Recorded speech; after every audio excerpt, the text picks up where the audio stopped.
I've set out to answer the question, who's the greatest running back of all time? Typically, this comes down to a three-man conversation, but some argue there's a fourth running back who ought to be included. I happen to agree. So I wondered, who else has a claim to at least be mentioned in the GOAT conversation? To sort it out, I've put together a comparative analysis featured in this GOAT running back video series. Welcome to Volume 2, Longevity. If you haven't seen Volume 1, please do. It starts off with the background and methodology for this analysis in a section called the Primer. Then it tells us who's the most accomplished running back of all time. The link is in the description. Check it out and leave a comment. As a matter of fact, all the videos in this series are posted with the links below. Go watch them all, in order, preferably. To move forward, here's a quick synopsis of the overall analysis. I'm assessing these 40 running backs using these 5 categories with data and information from here and game film from there, with careers that fall in line with this time boundary, using about 115 different stats, a few custom analytics, and hundreds of hours of game film from across more than 6 decades.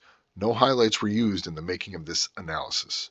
With that out of the way, on to the analysis for longevity. But wait, there's one more order of business, something I didn't cover in the first video. The rules of engagement.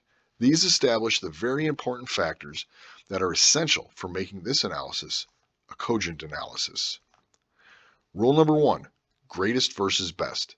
For the sake of this analysis, we need to differentiate best as being about the level of talent, skill, and abilities a player has, such as being the best at doing a thing, jumping, throwing, being the fastest or strongest, the most versatile, and every other est or most categorization.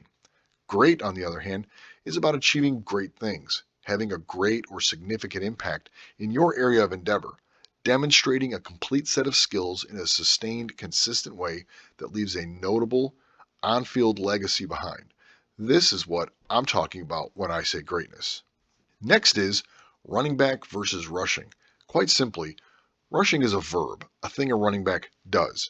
Running back, on the other hand, is a noun. It's a role the player has on the team. It's what he is. That's what I'm assessing, the player and everything that defines him as a running back, not just the act of rushing. Rule number 3. This has to do with each running back's actual body of work versus if-then scenarios. To be clear, if-thens aren't meaningless. They help create context or illustrate a point. I'll even use them throughout these videos, but I won't be giving credit for or weighing the if-then scenarios in the ratings. I'm only accounting for what the backs have actually achieved during their careers. That is to say, their actual body of work. The fourth rule is what I call the Broussard rule. It was coined by the globe-trotting sports analyst Chris Broussard. Facts over feelings. It means that objective evidence like stats and game film are what's factored in for doing analysis, a cogent analysis. Based on this principle, I'm intent on setting aside bias and emotional connections. We all have them, myself included, but I'm making the effort to let the facts dictate the outcome of the analysis, not fanboyism. And finally, says me versus says you. As much as I'm trying to make this fact-based and objective, at the end of the day, I'm keenly aware that there's still a healthy dose of subjectivity in the mix.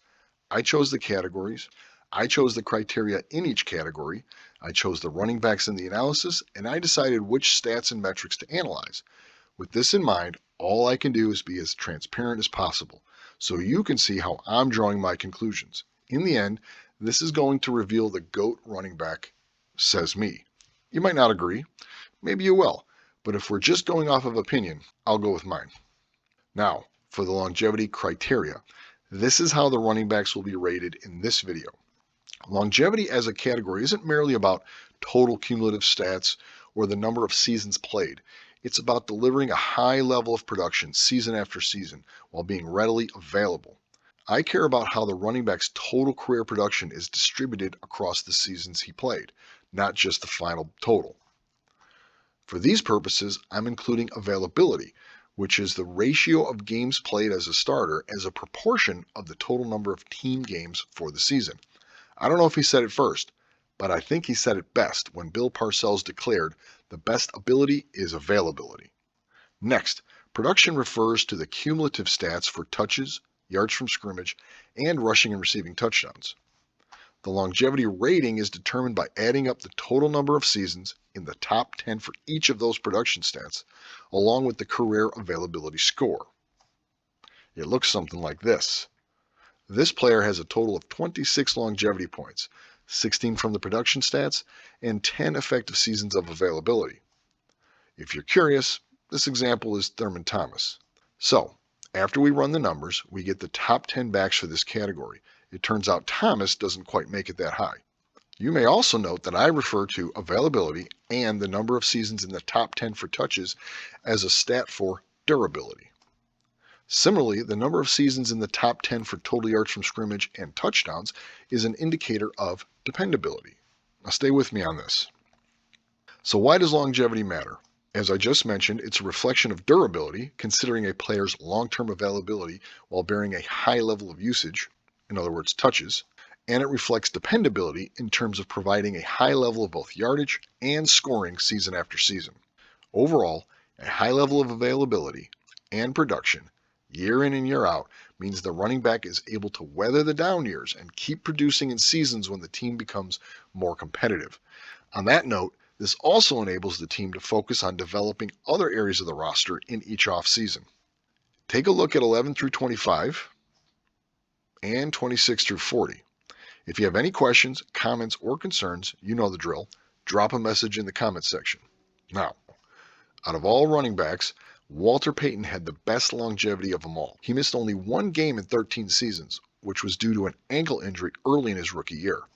That means he played over 12 and a half uninterrupted seasons, setting a running back record of 195 consecutive games, including postseasons.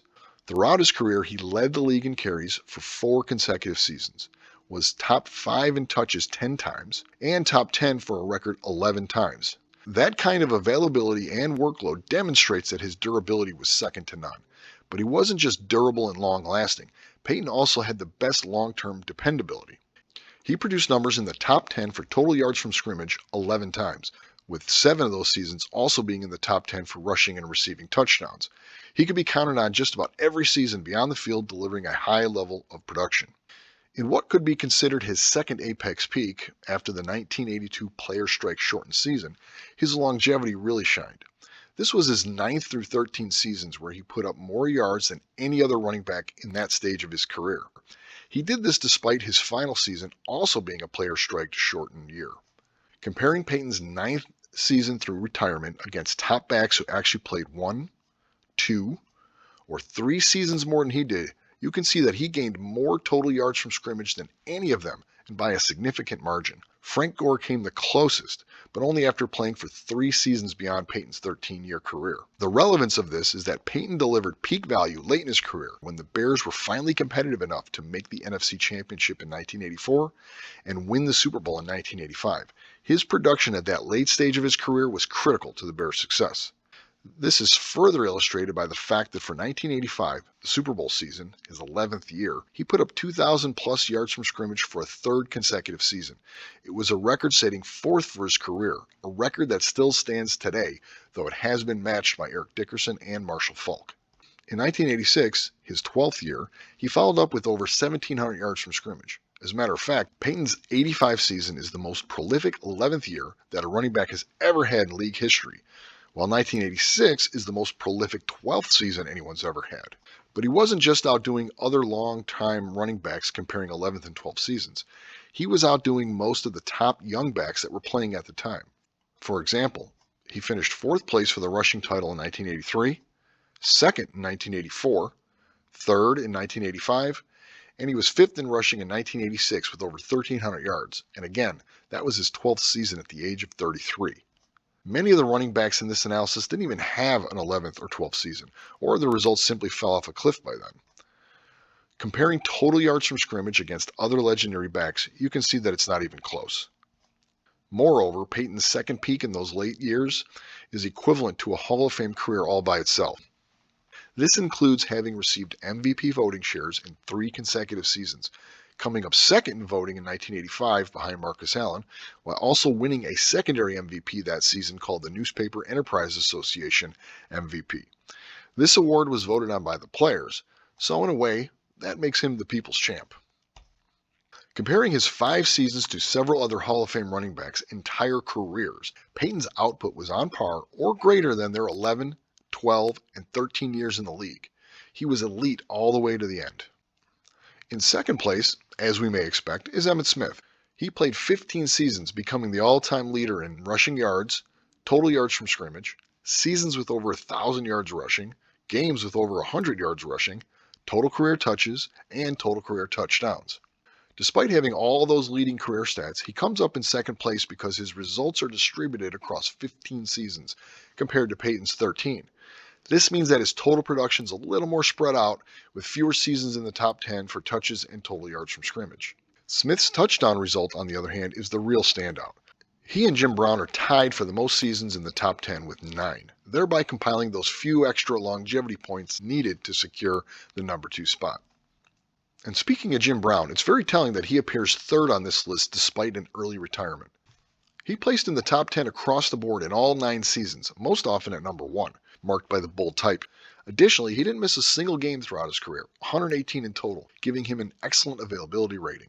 Had he kept on playing, there's no telling what he could have achieved. This is also true of Barry Sanders.